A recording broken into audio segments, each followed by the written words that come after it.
Today, we're doing things a little differently. It's a pre-recorded interview with none other than the Steven Crowder. But before you even start watching the interview, I just banged my mic. Make sure that you have shared, liked, turned on notifications, subscribe to the channel, and share it with someone who you think would like it, and share it with someone who you know would not because they need it the most. Now go enjoy the interview. Do you think it's normal, by the way, that basically every person who speaks about Israel has to basically say a statement that's like, I don't want to get killed? like literally, because speaking about it, people are like, Candace, beef up your security. That's not fucking normal. Excuse my language, but that is not normal. Okay, it's not normal that people have to think about their security because, and by the way, so normal that then the way that you get comfortable with it is you're like, well, they shot JFK in an open car, so there's not, he's a sitting president. Obviously my security doesn't really matter. If they want me, they're going to get me. That's not a normal thought process to have. We don't have that about any other country in the world, except for the one that, took over ours. And that's the truth. Okay. We are an occupied nation. And if it's going to take women having to speak up and say that to make permission, to give permission to men to do the same, then I'm happy to be the first person. Okay. I just want to be clear. Anything happens to me, blame the Zionists. 1000% blame the Zionists. Now, we're gonna bring Steven Crowder in a couple of seconds. I figured we'd start the show off with a bit of a kick. It's a pre-recorded show, which is not the way we typically do things, but it's going to be pre-recorded, unedited. And I'm not giving Candace a hard time here or calling her an anti-Semite. A lot of people think China has infiltrated the Canadian government. And a lot of people think foreign interests have invaded American government. And you don't call them anti-Semites or anti-Chinese because typically you distinguish between the people and the nation. But some other people might say that she's gone batshit crazy and sees Jews everywhere and behind everything. And they might be disproportionately behind things and in a lot of places. But this is what we're going to talk about today with Steven Crowder, who yesterday or the day before yesterday, as at the time of recording this, took not some shots, but he called some people out and put them on blast. And I wanted to have a discussion with Steven, and he said yes. And I was like, okay, we're doing this whenever you want. Let's do it. Steven, I'm bringing you in. Sir, how goes the battle? Well, thank you. I don't really consider it a battle, but first, if I may just take a moment, obviously as part of the Rumble lineup live, some of us have sponsors, and just want to let people know that today's show brought to you by Apac. Apac. Well, you joke. You must have gotten a load of accusations about shilling for Israel in the episode in which you called out Candace, Alex, Fuentes, Martyr Maid, and who was the fifth one? Dave Smith. Well, I didn't really call out Alex, to be clear. I just played up. So to clarify, there's a montage of people who talked about World War III. And some people were included there, but I wasn't calling them out. And I really wanted to be clear. And I said this 3 times, almost like the rule of advertising. I said, look, people make mistakes. People get stories wrong. That happens all the time. And we've done that. We have an admonish button for that. But one does not simply cobble together a bunch of different facts, non-facts, weave together narratives to deliver a conspiracy that no matter how much you think cannot be verified and present it as irrefutable fact by accident. And so I differentiated because I think that there's a lot of reason to be skeptical. For those who don't know, I didn't get that much criticism because I hate Apac. I hope that how much of a family show is this? Oh, you could go hog wild. Oh, okay. I would have no problem with Apac being raped by the largest uncircumcised penis we could find. I didn't know you were going to go quite that hard. Well, okay, I apologize. Well, it may not be. It's going to be hard. You can't, that's kind of a key component of rape. But that's because they support Hakeem Jeffries and Elizabeth Warren and Cory Booker. And I can't stand them for the same reason that I can't stand Act Blue, because I love America and Democrats hate America. So I think it's right to be critical of Apac. I think that they do need to be more transparent. I think it's right to be critical of Israel. I think delivering misinformation to people, I think it's necessary if we go, okay, we now find ourselves at the point, and this is before, the ceasefire even. We find ourselves at the point where American soldiers may have committed desertion because they were told, guaranteed, that they were going to be dying, shedding their blood for Benjamin Netanyahu. You have to ask, how did we get there? And there's no answer other than dishonesty or just complete irresponsibility. And so I want to be really clear. I'm differentiating between people who are critical, people who are skeptical, and people who presented a narrative to folks as though it was a fact, and people would take measures and make consequential decisions. I do think, and this is a comedy show. We just had Pinocchio dropping the N-bomb today on the show in a sketch. But I do think we bear some responsibility to attempt to be accurate. And now I also don't want anyone thinking I'm trying to stir up controversy or disagreement where there wasn't any. I didn't mean to say call out like threw under a bus. The episode was a couple of days ago, as at the time of recording this. And yes, you were criticizing those who were using hyperbole such as World War III.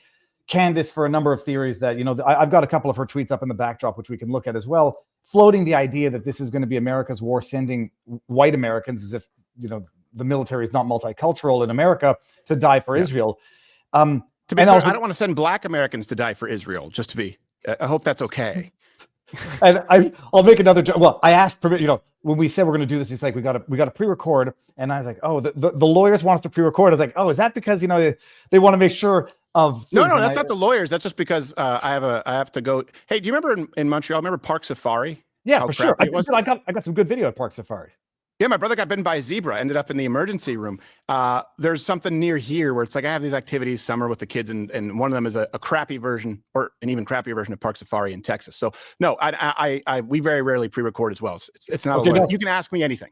I was going to make a joke, but that we already started off on the on the list of words you can't say. But hold on, Park Safari in Canada and Quebec, we were there when ostriches were going around pecking people, and I got a good video of that. We don't have the same like liability litigious society that exists in America.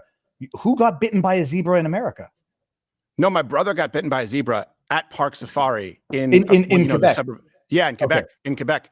Yeah, I just turned around. My brother was about 9 years old. Yeah, and I look, and he was like chewing cud. Just, oh my God. Okay. And he wouldn't let go. So anyways, but I have a safari thing where you drive in your car and you throw some food at a few ducks with the little ones. Very cool. Now, Steve, okay, so you put out the episode. The question is this. I'm sure you got accusations that it looked like this was a defense of Israel.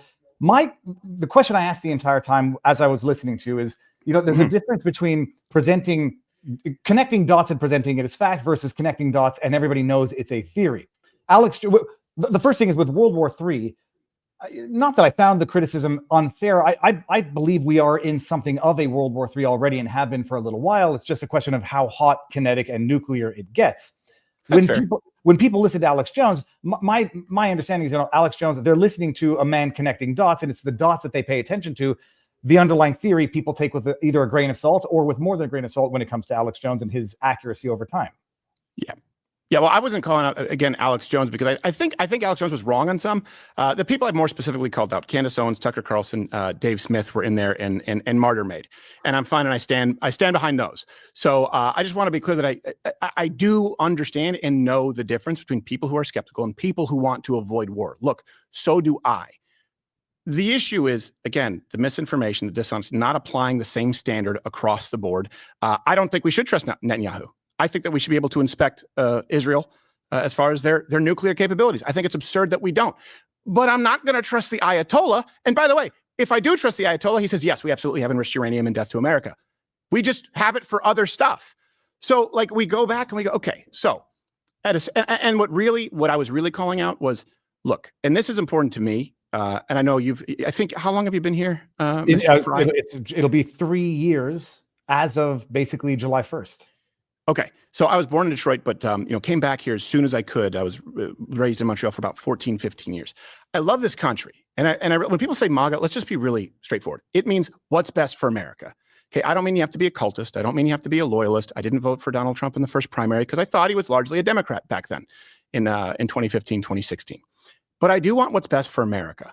And we are at a point in this country, a couple things. To me, I think it's important to celebrate the wins because the shift in Generation Z and Generation Alpha that we're seeing, we don't really have all the voting data. It may be the most significant demographic shift ever in American politics. People were waiting for the Blexit, which never happened. We were surprised by young Hispanic voters, but young male voters, I should say. We still have a problem with white ladies. Bitches be crazy. We see that, and young people aren't conservative, but in this case they are.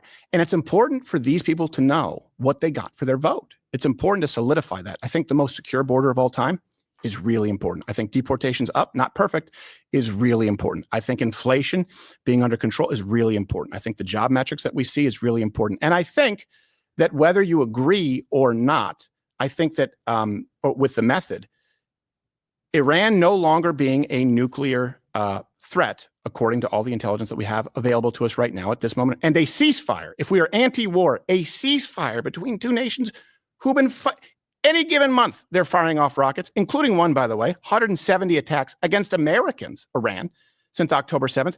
I think that's a good thing. A ceasefire, typically speaking, when two nations are warring, we all just sort of expect, hey, to get to a ceasefire, there needs to be an application of military force and violence so great that someone cries uncle. Here's where I was wrong.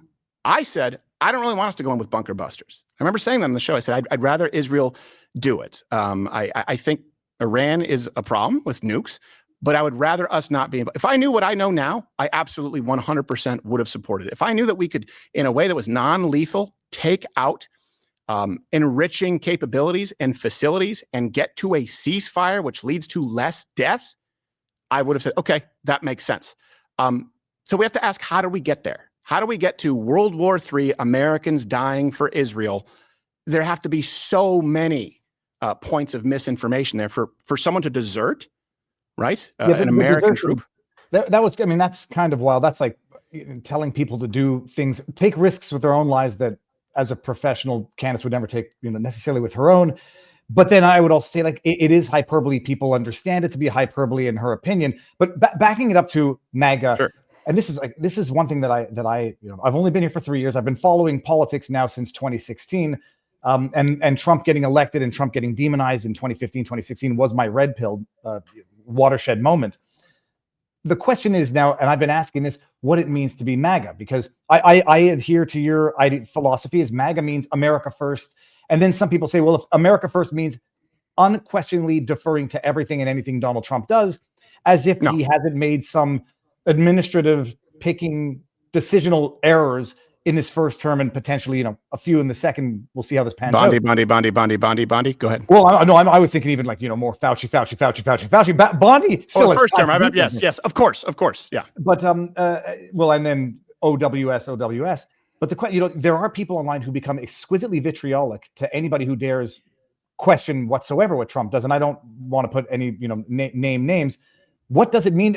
I know what you mean to be MAGA, but what do you make of all of this? What I believe to be, I would say to some extent, inorganic infighting among the right. Yeah. Well, I would say it's not incumbent upon me to make that argument. It's incumbent upon the people calling for the impeachment of Donald Trump to make the case. And no one has made it even remotely sensibly. That's my opinion, because people voted for him. I think people saying, I regret voting for him. I wouldn't tell people to vote for him. We need to impeach him. Okay, you need to explain to me why. Because of a non-lethal strike against a country who for 20 years Donald Trump said should not have nukes, which led to a ceasefire. Again, taking everything else into account here. Why? That doesn't seem genuine to me. And I have not heard any justification for it. I've heard goalposts moving. I absolutely agree with what you're saying. Bump stocks, for example, that was something I really didn't like Donald Trump on the Second Amendment. Sometimes I think he was sort of figuring it out. I'm grateful that he has his son and some people in his ear who are very, very active in the Second Amendment community. He's not as pro-life as I would like, but I acknowledge that and I accept it. I still am not going to say, yeah, I wish I didn't vote for the guy. And especially not when we find ourselves at a point in this country. This is one of the best weeks for America in many, many, many years, especially after the NATO. For crying out loud, you got people in NATO calling him daddy, and then the White House releasing a troll video. Like, that's fun. This is fun. And I get there can be a disagreement. You can say Donald Trump is wrong to say that Iran shouldn't have nukes. Donald Trump was wrong to criticize Barack Obama's Iran nuclear deal. Donald Trump was wrong to say that he guarantees Iran will not have nukes under his watch the day he came down that famous escalator ride. And people remember that. They're not sending their best. And then got onto a podium and at that speech said, Iran cannot have nukes. But to say this is a betrayal when Donald Trump still says Iran cannot have nukes, it would be like me saying, yeah, well, Donald Trump now is not nearly as pro-life as I knew exactly what it was. I saw the ride and I bought a ticket anyway. I'm not going to call for his impeachment. Well, I mean, there is not an argument. It's quite clear that some people who were late or reluctant to support Trump and only did so with some quid pro quo, politically speaking, are turncoats.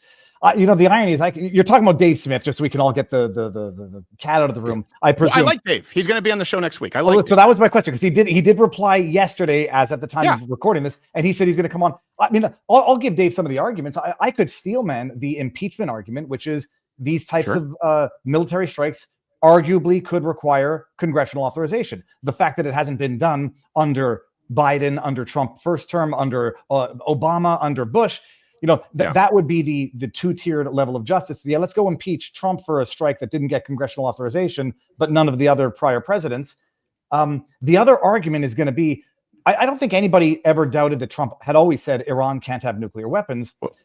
Where people felt that there was a moving goalpost, I think, and this is why I think some discussion, disagreement is very useful, is that Iran had been enriching uranium to 60% since 2021, April, give or take. And so then some people become suspicious, others jump on Trump is Netanyahu's biatch to say it's just pretextual for the strike. Right. And so that I guess to steelman the argument is, what changed in the last 3 months that has been known for the last 3 years to justify this. And I'm of the opinion that Netanyahu sort of dragged Trump into this with premature strikes against Iran.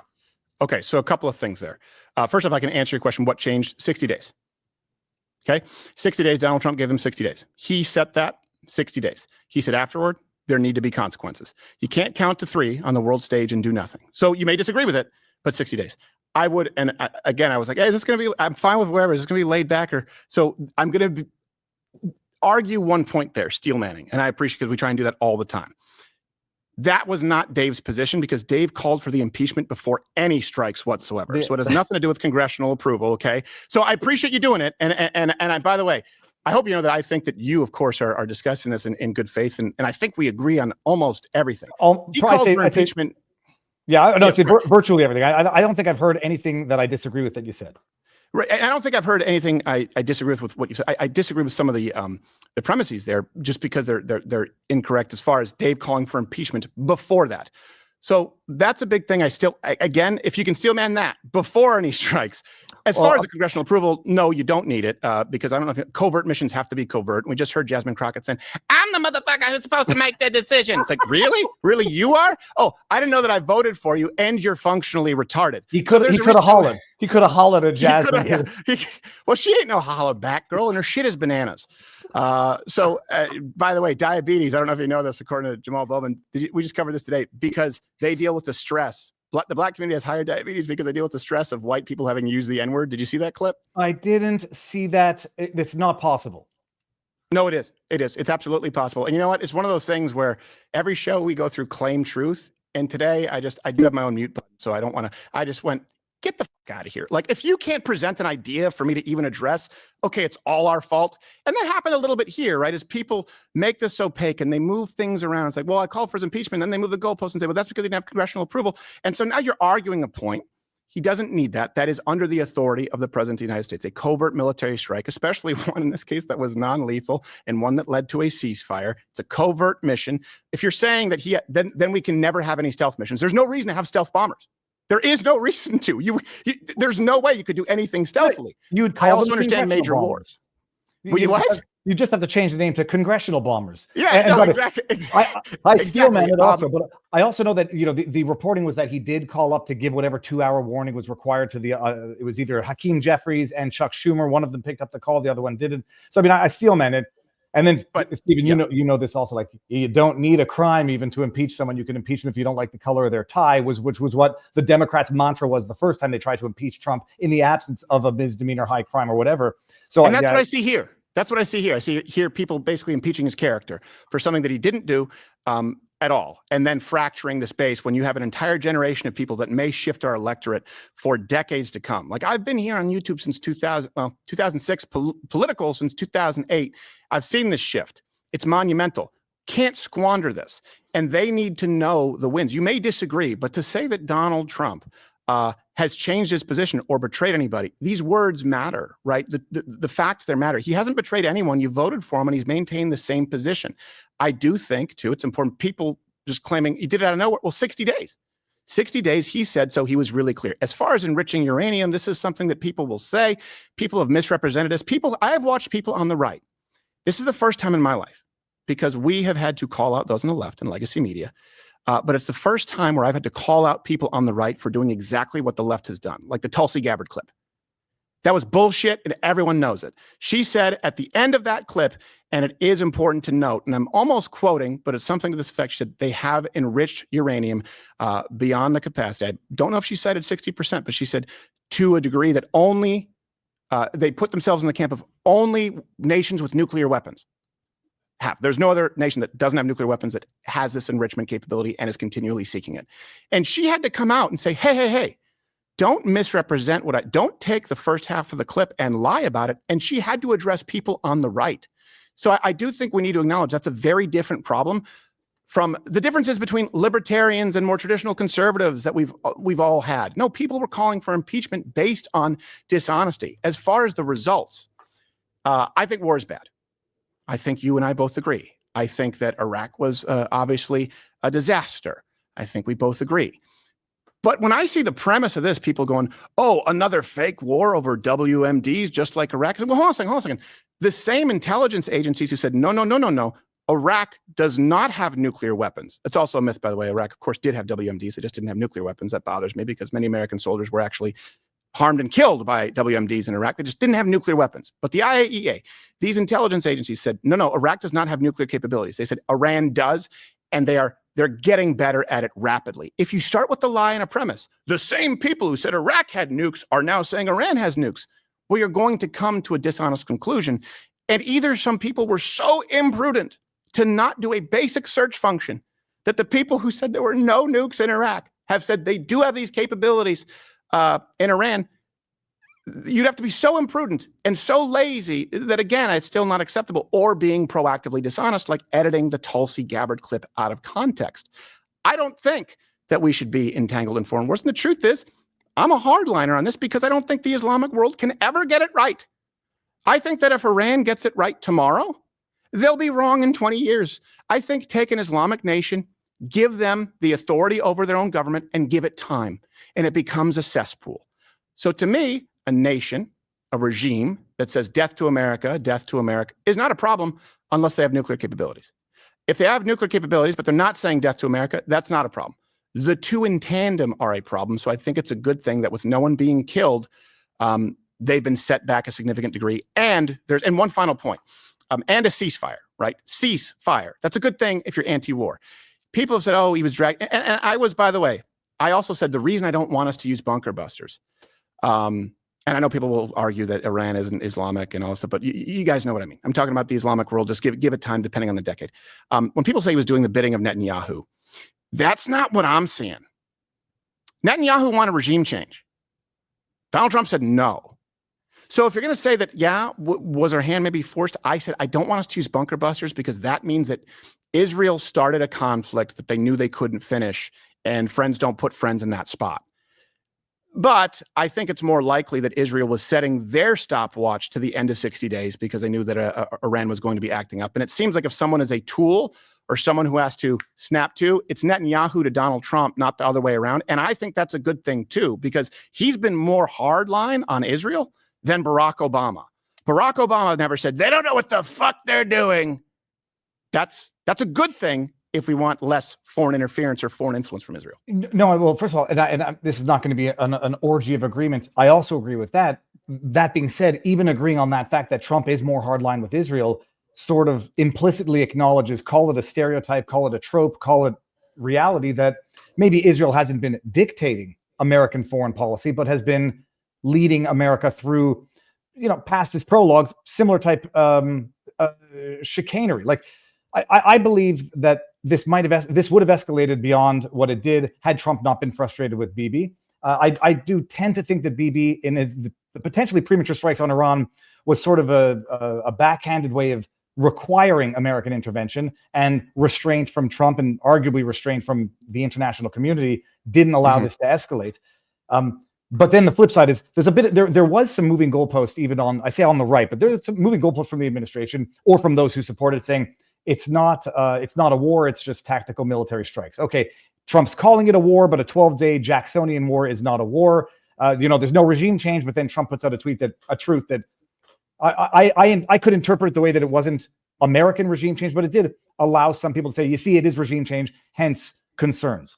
And the fact that it ended, at least for now, the way it did, ceasefires in the Middle East are notoriously precarious. So fingers crossed in Pupukine Hora. I completely agree. Oh, it's like, we're roughly, how old are you, Stephen? You're 40. You're younger than me. You're 38. Well, screw you, first off, but yes, 37. 37. Okay, so I've lived through I wear all 37 years. I get it. No, dude, I know it's my own fault. I'm 46. I just assume everybody's roughly my age now. But you lived through 2 intifadas before, and these ceasefires, one act, and then everybody accuses the other of red flag, false flags, not red flag, false flags, sabotage. You broke the ceasefire. Now we get to go crazy. Right.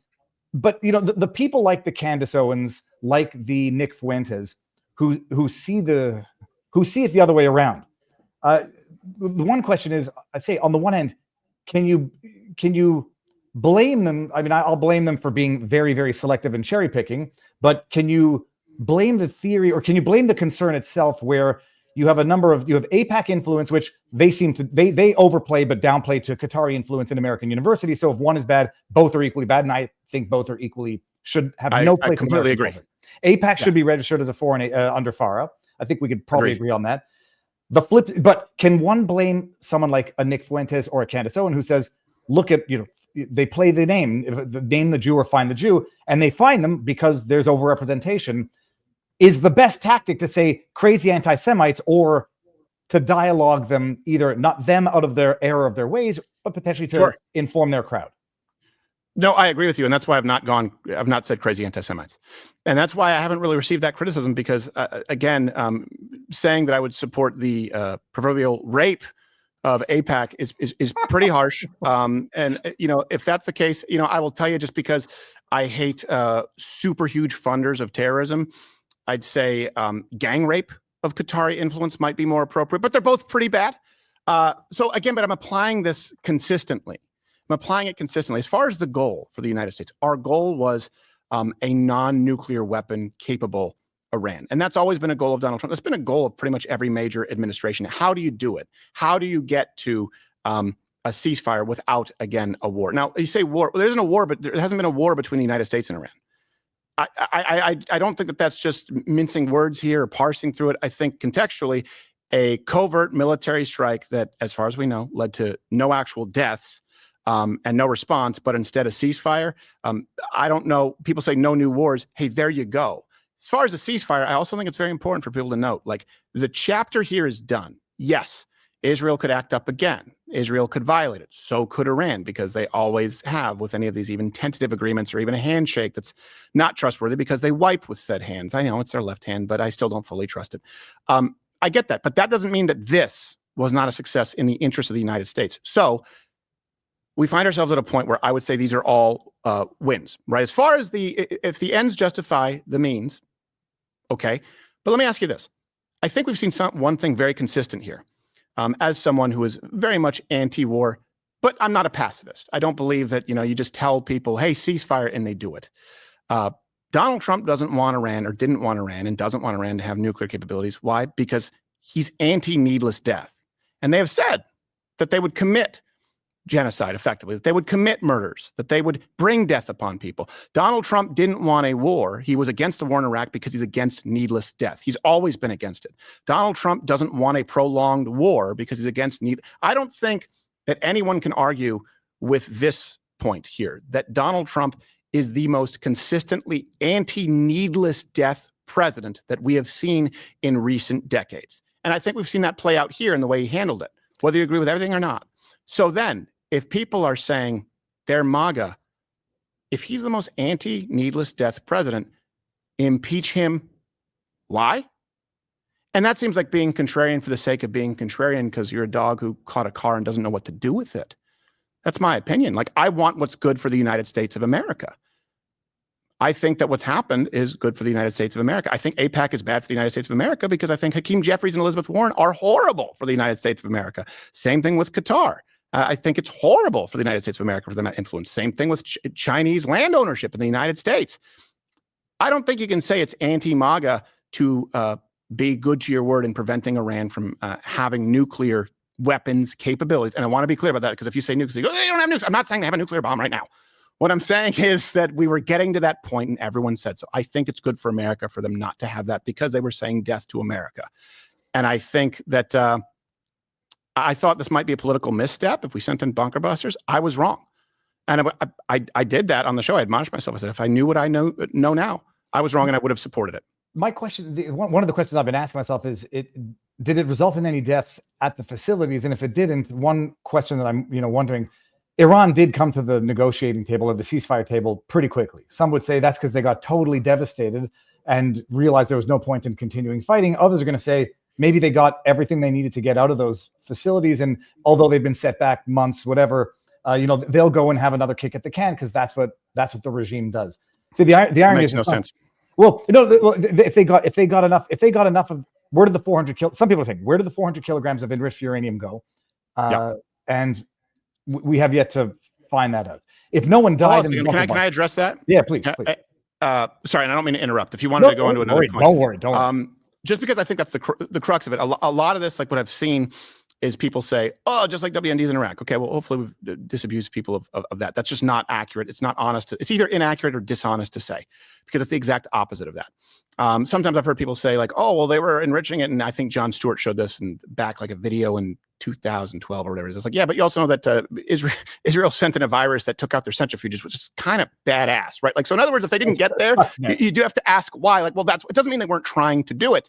And same thing here. I'll give you an analogy. I am pro Bitcoin in general, but I think a lot of cryptocurrency is a scam. And I don't know enough about it to say that, but here's what I do know.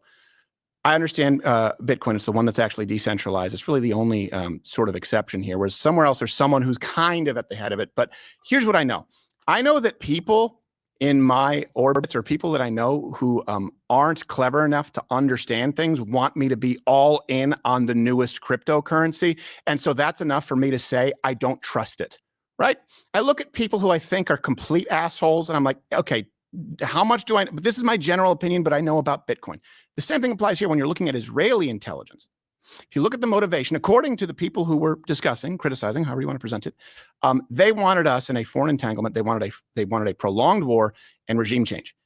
They said this was incredibly successful, moderate to severe. They would have every incentive, if they were in control of anything, to say, oh, no. You have to go around again because it didn't work. And they're saying, all right, this is pretty effective.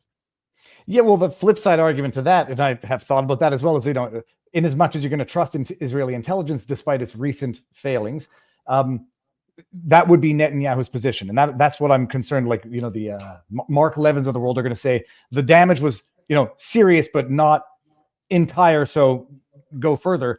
Flip side is, if Trump said to, I like to believe that Trump said to Netanyahu behind closed doors, I know what you did, and don't do it again, or you're going to fight Iran on your own, much like he's threatened Ukraine similarly to, resolve its differences with Russia. If Trump said that to Netanyahu, then Netanyahu's got no other out but to say, yep, it has all been effectively set back substantially, so we don't need to, go in any further. So he said it out in public. That's what, you don't know what the fuck you're doing means. Like, by the way, that should go down with, there's nothing to fear but fear itself. Like that should be tear down this wall. And I'm glad there's an F-bomb in it. It was amazing.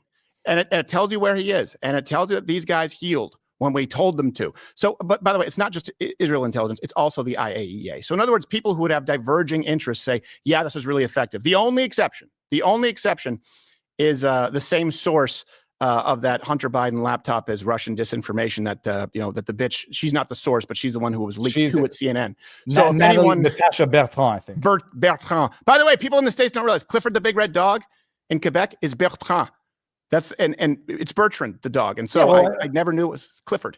I never knew. I didn't know either of those. All I just knew was Bertrand she's of French probably origin, but it could be British as well.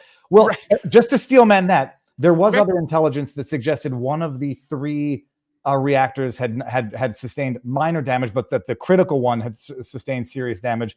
Yeah, but Bertrand and two other journalists say leak of classified intel, although it was low confidence, which they didn't mention. Confirm, that the damage, which means it could be complete total bullshit. Yeah. Well, or an internal saboteur. But the bottom line is, like, I was talking about this yesterday. It's like the damage could be X, and both parties could agree the damage is X. And then depending on what your interest is, you'll say, well, it wasn't enough or it was enough, depending on where you want to go with it afterwards. And, people who want to go to war will say it wasn't enough. People who want to undermine or, make Trump not look like it was a smashing success will say it was not enough. And those who want to not escalate further will say it was enough. And now we can step back and, smell. I agree with you. But here's the thing. I agree with you completely. And I think, again, I hope that Lindsey Graham gets slapped in the face with a wiener. Notice a theme here. And he's not helping. And Mark Levin has been very kind to me. He's been on this show, and I think he's right on a lot. On this, I think he's wrong, right? I want to be really, really clear. But we know where the man who people called to be impeached, we know where he lines up. He doesn't want regime change. He doesn't want to continue this. He wants the ceasefire to be honored, and he just wanted them to not be a potential nuclear threat to the United States of America. About that, there is no debate. So if people want to say, sure, if Israel does, sure, it doesn't seem like that because they've agreed to it and that could change. And they're saying, hey, it looks like it was severe. All right, maybe they act up in the future and that would be a problem that we have to deal with. And I certainly hope they don't. But they're not influencing Donald Trump. We know what Donald Trump wants. Donald Trump wasn't interested in regime change. He wasn't interested in perpetual war. It's over. This chapter with him is over. That's the issue. The issue to me is when you fracture a base over something that should not be a fracturable offense. With any other president, this, especially if you look at the parallels, for example, with Soleimani, which is far more comparable to this than the war in Iraq, by the way. And Iran was far stronger at that point in time. It was a much greater risk, and people were celebrating it largely on both the left and the right. We know where Donald Trump lines up. And it doesn't mean you have to be a loyalist, but don't misrepresent his viewpoint. And people are saying he was controlled by Israel. We have to remember this. You're going to go die for Israel, World War III. And we did come out and say immediately, we are not right now at the point of World War III. I don't even know that this will escalate to a fully armed conflict, or certainly an extended one between Israel and Iran. This is what we think is going to happen. These are the potential scenarios. And we saw people, it's not hyperbole. We saw people put things together that weren't connected. Yes, connect dots. There were dots that weren't connected, and it was designed to push a lie that Donald Trump is under the thumb of Netanyahu doing Israel's bidding, and you're going to go die for Israel. I don't want any Americans to die for Israel, but that's not what Donald Trump was ever advocating and certainly had an interest in at any point. I think that's really important, because if you're calling for impeachment and saying, I regret voting for him and I regret telling people to vote for him, what's the alternative? Well, but the thing is, I do think, like, I've had Dave Smith on, and I don't know that he likes me. I don't know that he dislikes me, but I think he tends to, react. I say not emotionally in a demeaning way. He'll probably regret having said that he regrets having voted for Trump in a year, give or take. But the other question is whether or not people accuse people of shilling or being paid by foreign interests. And I think, audience capture is far more compelling and far more controlling than advertising capture. I think the libertarians were probably very, very pissed off at what they felt to be an about face by Trump. And Dave Smith responded in kind. I bet you, Candace Owens' base, where they're connecting the dots and, finding Jews where they don't actually exist, like Stalin was Jewish, where you can find enough Jews in the background. He's a communist. Wasn't that bad enough? Well, but then I understand the argument. There's a disproportionate over-representation of Jews in communism. But and then when you look at this, you see like a lot of people rooting on the war or cheering on the conflict, however you want to call it.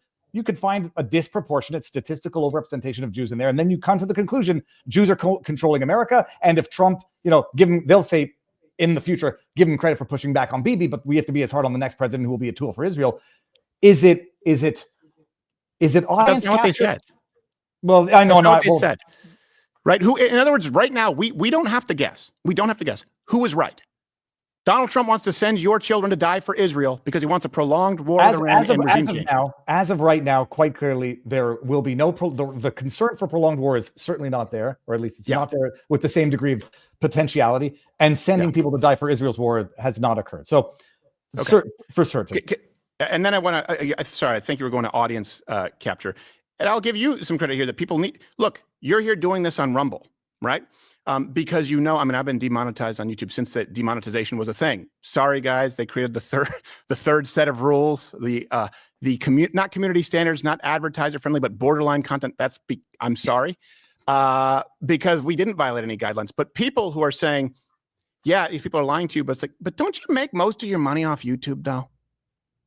Isn't that something that's of note? Because there are alternatives. You don't have to be doing that when people like you out there have decided, hey, you know what? We have an alternative at this point where we can speak freely. It's just always odd to me that people always say these folks are shills and they're paying, and they'll try and point everyone else out. And again, when I extended to debate, I said, we can open the finances. I'm literally funded by mugs, right? Which is now Rumble Premium in the lineup, which was always the goal, was to widen the umbrella because I know I can't carry this alone, but I'm funded by viewers. We never do more than one sponsor a show. Sometimes we go a whole week without doing it. I have no vested interest outside of it, outside of serving the audience accurately. And I think if you're chasing the algorithmic beast, and you have to do that on YouTube, and you have to do that on these leftist platforms that hate everything we stand for, and you ignore platforms like Rumble, okay, if we're going to do the calling into question character and motive, I think that's worthy to note. Otherwise, why have you seen that potential pitfall and taken steps? And why are these people who are warning against other influences and forces, why are they not? So if we're going to play that game, and I do think it's a real problem, I don't, the only thing I would contend is libertarians feeling that Donald Trump did an about face. No, there's no about. Matter of fact, I don't know that we have any record of any president as lengthy as Donald Trump saying Iran can't have nukes, and because we have the luxury of him being a celebrity before he was president. About that issue, we know there has been zero flip-flopping. And that's my point, is like, you may disagree with him in 2004, 2006. You may disagree with him in 2011, 2015, saying Iran cannot get a nuke. But you cannot say that he has flip-flopped. And so for someone to say he's flip-flopped, to me, is dishonest. No, for sure. Or it would be the cherry picking where, okay, fine, he didn't flip flop on Iran, but he flip flopped on the no new wars. And then the question is, it's not a war. And then the question is whether or not Trump did himself any disfavors with some of his truth posts. But I adhere to the belief that Trump puts out truth posts to gauge public sentiment and public response. Yes. But now, and then we're going to bring this all the way back to the beginning because I know that you have to take off soon. The audience capture Candace Owens' business. I started with that clip of Candace Owens because I would, love to have that discussion, not to shut her down and shut up and call her an anti-Semite, to say like her observation of it's not normal to say you're not suicidal when you criticize Israel. I've never heard of that before that video. I've only heard of I'm not suicidal with Hillary Clinton. And so yes. I would love to have that discussion. But my question is like, when you see this infighting, and what I'm noticing is the more names that get thrown around, the more people get put into their respective pigeonholes, even if it's on the right-hand side of the spectrum. And then what you have is the cliques going after each other and the audience capture, like Candace Owens' crowd now. Some people follow her because they think she's an anti-Semite, or because she's been called one, or because she might, adhere to say what they want to hear. Yeah. And then she becomes sort of not beholden, but it's a hard fight to say, I'm going to say something even if my audience doesn't like it. Flip side is the more radical your audience gets, the more radical you might get. Yes. I don't even know what the end of that question was going to be. No, can I? Because that's a very, and I think I know where you're going, and it's because obviously with these actual organic conversations, as opposed to talking points, you're like, oh yeah, I was going somewhere. No, but I think I know where you're going with that, and I actually think it's a very important point. The audience capture there and creating these sort of echo chambers and silos. With first off, one thing I'd like to address. You just mentioned that you didn't know that was a thing with Israel. I tell you what, when she said like no other nation, well, I'm not only on the ISIS kill list, I'm on the premium flyers club. So I had police show up at my house because I've had fatwas on my head. I can't. That's why I won't go back to Canada. I can't travel to some Islamic country. I don't know that I would go to the UK. I was in Grand Rapids, Michigan, and I had police show up at my house because a would-be terrorist from Yemen by way of Sweden who had made their way to this. It's a whole thing. I can talk about it now because I'm not worried about a copycat. But I've been critical of Islam since 2008. And I've had many calls from my desk. So to me, it's like, it's news to me. And they'll say, it's actually more dangerous to criticize the Jews. What I've said today about Apac is nothing new. And what I've said about Netanyahu, that he's pissing me off, and I think he's a little bit entitled. I've not received any death threats. I've received some people saying like, hey, I think you maybe aren't seeing both sides of this. I have had my life at risk for criticizing Islam many, many times. And I've been doing it before it was even a thing. Here's the other thing. Yeah, infighting is bad.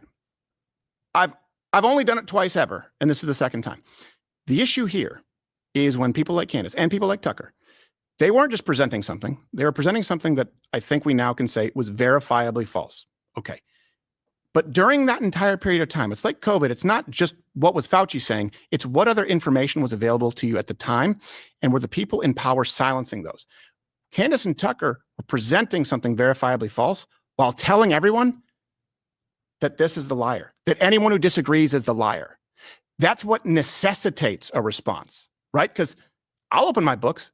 There couldn't be anyone less beholden to any outside influence than someone who's entirely funded, not even to sponsors, not even to YouTube revenue, right? It's like 90-something% is subscriber revenue for a very long time. If I screw up and I'm dishonest, I no longer get to eat. The issue is people like that, who I believe are being fundamentally dishonest. Not everyone. A lot of people are misled. Again, I think some people believe there was World War III. I think there's no way to justify or rationalize what Candace or what Tucker in some instances were saying. I think he's more clever about it. They were telling you not to believe anyone else, that we were the liars. That needs to be called out. That's the issue. Because here's my goal. What's our goal? Is our goal for America to do well? My goal is for the Trump presidency to be the most effective presidency in fulfilling its promises that it can be.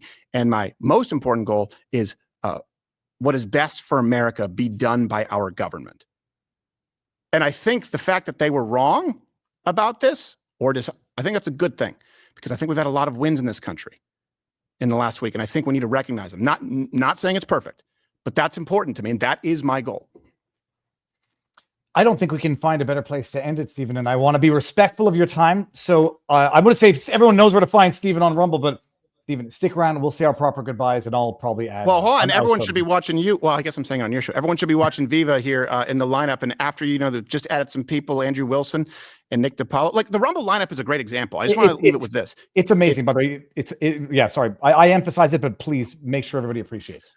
Well, because not everyone there agrees. As a matter of fact, you can find any given issue, and in that day, people who are literally promoting the next show and welcoming the show before them, they're welcoming in audiences from people who just espoused an opinion that is contrary to the one they're about to watch, and sending them off to someone who might be contrary to what. Hey, we talk about how do we fix the echo chambers? How do we fix people being siloed? Isn't that great? That's great. And a lot of people have no interest in it. You're putting your money where your mouth is. And everyone is on this lineup as well. There are some views that are espoused, and I'm like, holy crap, is that wrong? We don't all have to agree on everything, but I'm certainly not going to say that, oh, by the way, if this person, they're absolutely a liar. When people tell you anyone who disagrees with my opinion on almost any issue is a liar or paid for, at a certain point, maybe not everyone else is a liar and paid for. And I think that's really pivotal. But I really do, hats off to everyone who's done, because all of you on this lineup and all of you doing this work on Rumble, when there's that money on YouTube, right, that is easy to get, you all have stepped out in, I don't want to say in faith, but taken a risk. And it means that you guys actually believe what you say. Everyone does. And to me, that's a big thing. I'm very appreciative. It is amazing. And thank you very much for you have been very supportive of me on Rumble as well. So thank you for that, Stephen. All right, stick around. We'll see our proper goodbyes, and everybody else out there. Peace out. Booyah, peeps.